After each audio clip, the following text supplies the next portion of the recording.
The candles have burned halfway down.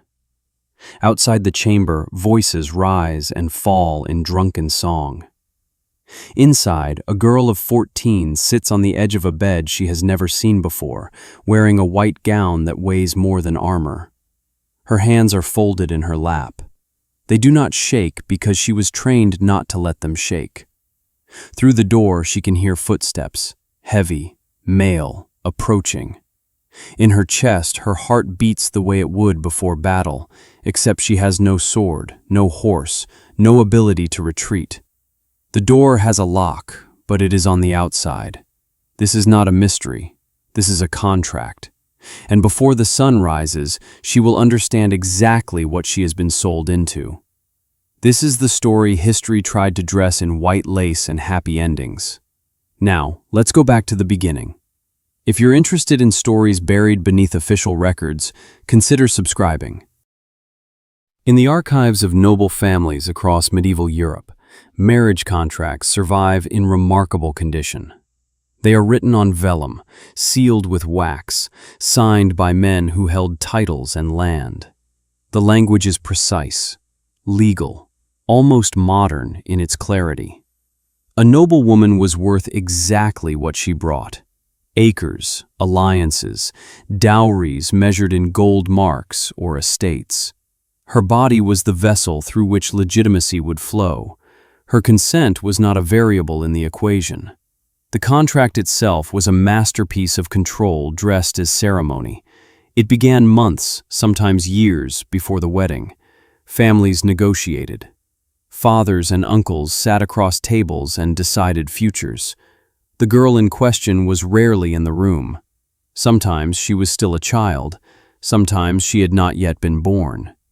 In 1186, a Burgundian chronicle records the betrothal of Mathilde de Courtenay at age 7 to a man of 42. The contract specifies the transfer of 3 estates, a mill, and rights to a river crossing. Mathilde's name appears once. Her signature does not appear at all. In the margin, a later hand has written a single word in Latin: consummatum, completed. This was not an aberration. This was policy. The Church, that vast administrative machine that ordered medieval life from birth to burial, had clear positions on marriage. It required consent. Both parties must agree. This sounds at first like protection, but in practice, the Church defined consent in ways that made refusal nearly impossible. A girl's silence could be interpreted as consent. Her presence at the ceremony could be interpreted as consent. If she had been raised in the household of her future husband since childhood, a common practice, her familiarity could be interpreted as consent. The theological texts are explicit on this point. A woman's will could be known through her obedience. Thomas Aquinas, whose writings shaped church doctrine, argued that daughters owed obedience to fathers in matters of marriage, just as subjects owed obedience to kings. Refusal was not merely personal disobedience. It was a disruption of divine order. The same order that held kingdoms together, that separated Christian from heretic, that kept the world from chaos. So when a girl of 12 or 14 stood before a priest and said nothing, her nothing became yes. Let's be clear about what happened in the days before a noble wedding. The bride was prepared. This is the word the records use, prepared. It meant her hair was arranged, her gown fitted, her skin perfumed with oils imported from the East. It also meant she was instructed. By older women, by aunts, sometimes by nuns borrowed from local convents for the purpose. What they told her varied, but the theme remained constant: endurance. Pain was expected. Blood was expected. Submission was not just encouraged but required by law, by custom, by God. A 13th century manual for noblewomen, written by a knight for his daughters, survives in a monastery library in southern France. One passage reads, "On the night of your union, You must remember that you are clay in the hands of the potter. Do not resist the shaping. The metaphor is not accidental. It is theological. It is also a warning. The wedding night itself was not a private affair. In many noble households, the marriage had to be witnessed to be valid. Not the ceremony, the consummation. Guests would accompany the couple to the bridal chamber. They would see the bride into bed. They would see the groom enter. In some traditions, they would wait outside the door. In others, they would remain in the room until the act began. A Flemish account from 1214 describes the wedding of Jeanne de Flanders. After the feast, she was escorted to the chamber by her mother and 6 noblewomen. They undressed her. They placed her in the bed. They blessed her. Then they admitted her husband, a man she had met twice before, both times in the presence of lawyers. The women stayed in the room. One held a candle. Another held a cup of blessed wine. When it was over, they examined the sheets. The blood was proof. Proof of virginity. Proof of consummation. Proof that the contract was now irreversible. If there was no blood, questions followed. Was she damaged? Had she lied? Was the marriage valid? The scrutiny fell entirely on her. A bride could be examined by midwives, interrogated by priests, even returned to her family in disgrace if doubt lingered. Her word meant nothing. Her body was the only testimony that mattered. But even blood was not the end. It was the beginning. The records speak in euphemisms, but the pattern is clear. Noblewomen died in childbirth at catastrophic rates. A study of English aristocratic families between 1330 and 1479 found that nearly 1 in 5 noblewomen died in or shortly after childbirth. Some women endured 10, 12, 15 pregnancies, each one a siege on the body, each one potentially fatal. Doctors, such as they were, had theories. Medieval medical texts blamed women's bodies for complications. Excessive heat, insufficient heat, misaligned humors. The cures were worse than useless: bloodletting, herbal mixtures that induced vomiting, tight binding of the abdomen. Women were told to pray, to submit to God's will, to understand that pain in childbirth was Eve's punishment, carried forward through every daughter of Eve since the garden. In the private letters that survive, and few do, a different picture emerges. A 1289 letter from Margaret de Bohun to her sister describes her 3rd pregnancy. She writes of fear, of lying awake at night listening to her own heartbeat, of knowing other women who did not survive. The letter ends abruptly. Margaret died 4 months later. Her daughter lived. The church recorded her death as a blessed event. She had died fulfilling her purpose. Here is where the structure reveals itself. Marriage was not companionship. It was acquisition. A noblewoman was a territorial asset with a womb. Her value lasted exactly as long as her fertility. After that, if she survived, she became something else. A widow with potential claims, a mother with influence over heirs, or an inconvenience. The legal mechanisms were elegant. Upon marriage, a woman's property became her husband's property. Her inheritance, her dowry, even gifts given to her personally, all of it transferred. English common law called this coverture. A married woman was legally covered by her husband. She could not sign contracts. She could not appear in court except through him.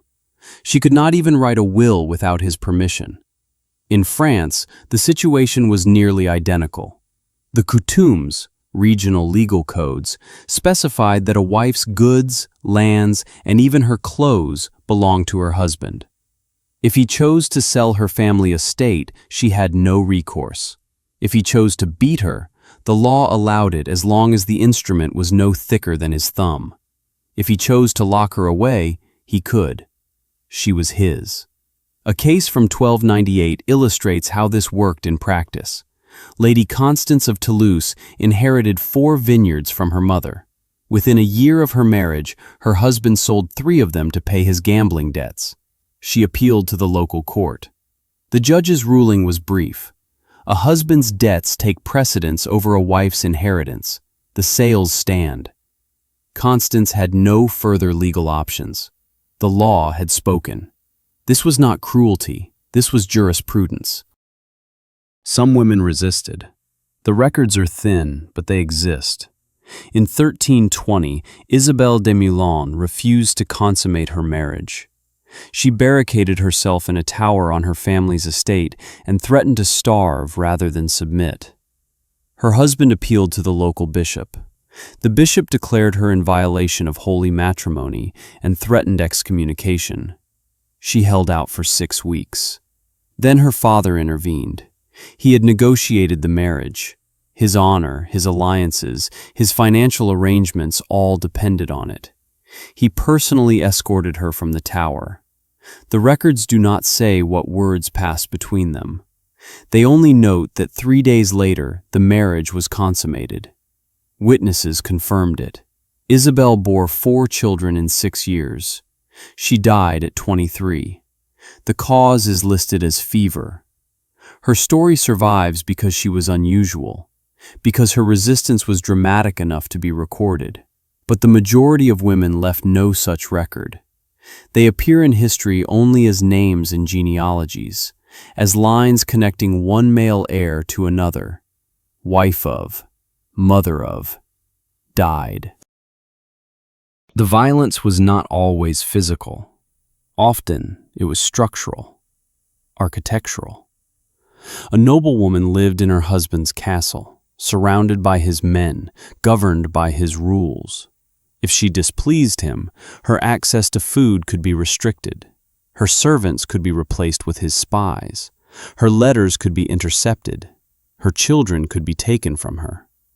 In the 1240s, Eleanor de Montfort, sister to the King of England, wrote a letter to a trusted priest. It was discovered centuries later, hidden in the binding of a psalter. In it, she describes her husband's correction of her. She does not specify what form this correction took, but she asks the priest whether God would forgive her if she prayed for her husband's death. The priest's response, if there was one, does not survive. The letter was never sent. Wait, let's pause here. Because this was not chaos. This was not the breakdown of order. This was the order. Every mechanism, legal, religious, social, was designed to ensure that noblewomen could not escape, could not resist, could not even protest without risking everything. The word used in the documents is governance. Husbands governed wives as lords governed lands. The metaphor was deliberate. A wife who defied her husband was like a peasant who defied his lord, a threat to stability. And threats were corrected, publicly if necessary. In 1305, a court record from Toulouse details a case involving a noblewoman named Agnes de Roquefeuille. She had spoken against her husband in public, calling him a liar in front of other nobles. He brought her before a church court, charging her with disobedience. The court found in his favor. Her punishment was public penance. She was required to stand barefoot in the cathedral square for 3 hours, holding a candle, while a priest read aloud her sins. Her husband watched from a balcony. After that, she is not mentioned again in any record. The silence in the archives is its own testimony. Women who obeyed left no trace. Women who resisted left only fragments.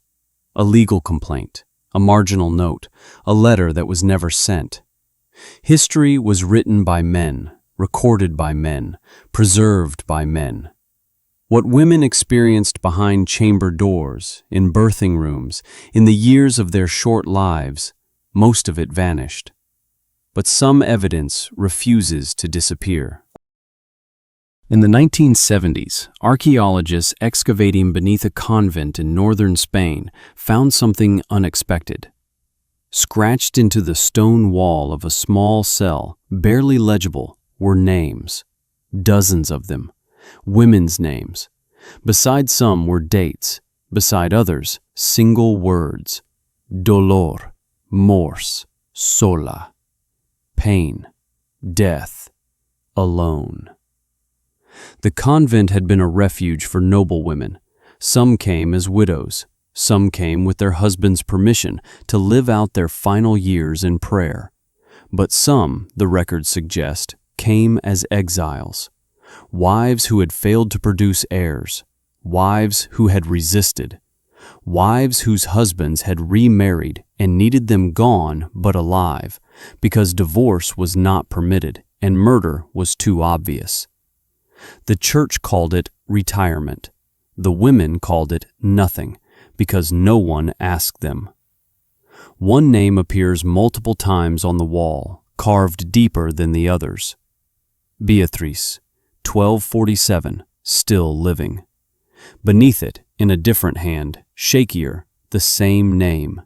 Beatrice, 1249, still living. And again, Beatrice, 1251. Then nothing. Just the scrape marks where someone tried to carve again but could not finish. Historians debate what this means. Some suggest it was a form of prayer. Others think it was simply a way to mark time. But there is another interpretation, one that fits the evidence. It was proof. Proof that she existed. Proof that she had not been erased. Not yet. Let's return to the ledgers. Because the bureaucracy of medieval marriage left meticulous records, not of women's suffering, that was invisible, but of their utility. Estate managers tracked pregnancies like harvests. Successful births were recorded as assets. Stillbirths and infant deaths were noted as losses. The language is agricultural. The tone is neutral. In a 1283 accounting book from a Norman estate, one entry reads, Lady Marguerite, 4th delivery, survived. Male child, survived. Total heirs produced, 2. Estate secured. The next line discusses grain yields. This was not callousness. This was simply how noblewomen were valued, by output, by function, by whether they had done what they were purchased to do. And if they failed? The records have categories for that too. Barren appears frequently. So does weak constitution.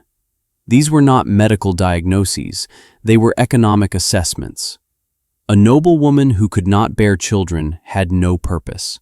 Her husband could not divorce her, but he could ignore her. He could take mistresses. He could father bastards and raise them in the same household, forcing his wife to watch her own obsolescence. Some women were simply set aside. Not formally, not legally, just forgotten. Given a remote manor house, a small income, a pair of servants, and left there.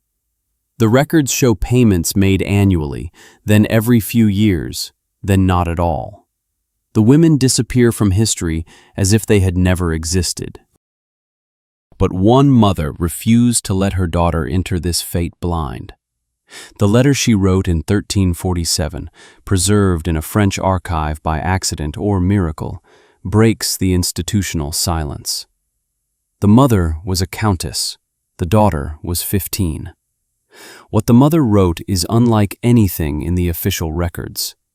The mother writes, "Tomorrow you will become a wife, and with that you will become a kind of property. You will smile when you do not wish to smile. You will obey when every part of you wishes to refuse. You will endure what I endured, what my mother endured, what all women of our station endure. There is no escape from this. There is no appeal. I tell you this not to frighten you, but so you will know. Your fear is not madness. It is clarity." The letter continues, "They will tell you that marriage is sacred. They will tell you that suffering brings you closer to God. They will tell you that your pain has meaning. I do not know if this is true. I know only that the pain is real, and the meaning is theirs, not yours." The daughter's name was Marie. She married. She bore 3 children. She died at 19. The cause is not recorded. Her mother lived another 30 years. By the end of the medieval period, the system had not changed. It had only refined itself. Marriage contracts became more detailed. Church courts became more efficient at enforcing consummation. Medical knowledge improved just enough to keep more women alive through childbirth, which meant they could endure more pregnancies. The language softened. Governance became guidance. Obedience became duty. Submission became virtue. But the mechanisms remained identical. Most of what happened to medieval noblewomen was never written down. It happened in private chambers, in birthing rooms, in the silent years between marriage and death. It was so ordinary that no one thought to record it. The absence in the archives is itself a record. The blank spaces, the names that appear once and never again. Women mentioned only in relation to men, daughter of, wife of, mother of, as if they had no existence beyond those relationships. But in one forgotten margin, a hand reached out across centuries. In the margins of a 14th century religious manuscript, someone, the handwriting suggests a woman, has written a single sentence in Latin, Nos quoque viximus. We also lived.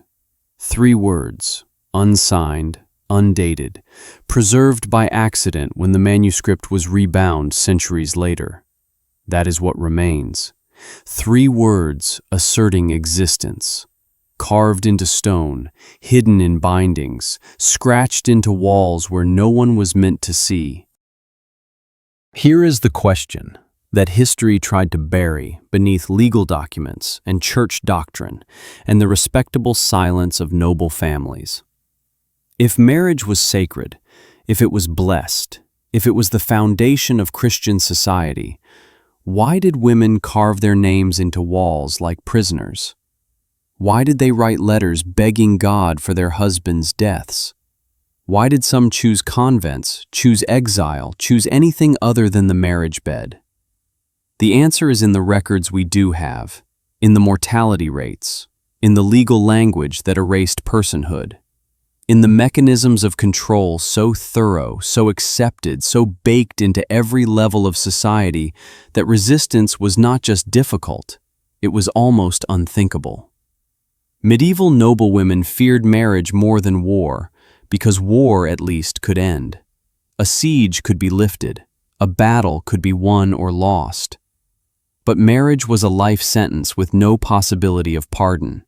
It was a contract signed by others, enforced by law and church and family, from which there was no honorable escape. The fear was not irrational. It was not weakness. It was an accurate assessment of what awaited them. And they were right to be afraid. The last thing to understand is this. None of this was hidden. It was not a secret. It was policy. It was custom. It was law. Everyone knew. The fathers who negotiated these marriages knew. The priests who blessed them knew. The guests who witnessed the consummation knew. Society knew, and society approved, because this was how power was transferred, how alliances were forged, how noble lines continued. The suffering of women was not a flaw in the system. It was a feature. And when those women died, in childbirth, from fever, from exhaustion, from despair, they were mourned briefly and replaced quickly, because there were always more daughters, always more alliances to forge, always more wombs to fill. The machinery of noble marriage ground on for centuries. It survived the Black Death. It survived wars and schisms and political upheavals. It survived because it was useful to the people who held power. And the people who held power were never the women being married off at 12, at 14, at 15. Today, in archives across Europe, researchers still find these fragments. A letter never sent, a name scratched into stone, a marginal note in a manuscript, each one a small act of resistance. Not rebellion, resistance was almost impossible, but simply assertion. I was here, I existed, I suffered. We also lived. The question that should disturb us is not whether medieval society was brutal to women. The historical record makes that clear. The question is how many other systems, past and present, have been built the same way, where the suffering of one group is not a flaw to be fixed, but a necessary component of how power operates. Where silence is enforced so thoroughly that it becomes invisible. Where the people who endure have to carve their names into walls just to prove they were real. And whether we would recognize such a system if we were living inside it.